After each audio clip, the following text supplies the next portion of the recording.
Sir मला घरचे म्हणतात का फक्त भाजीपोळी खात जा, बाकीचं काही खात नको जाऊ, तर नुसती भाजीपोळी खाल्ल्याने बॅलन्स डाएट होईल का?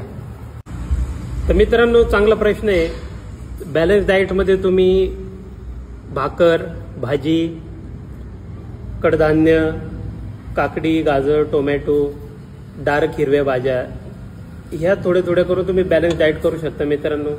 आणि कार्बोहायड्रेटमध्ये तर तुमच्या ज्वारीची भाकर, राईस हे ठेवू शकता.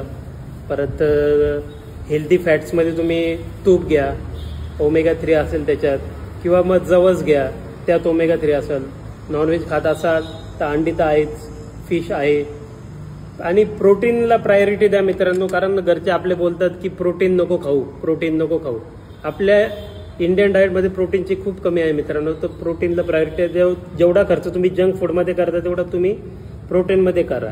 प्रोटीनला ऑप्शन ठेवू नका. धन्यवाद मित्रांनो. आणि असेच व्हिडिओ बघण्यासाठी फॉलो करा एक्सपोज फिटनेस क्लब. धन्यवाद.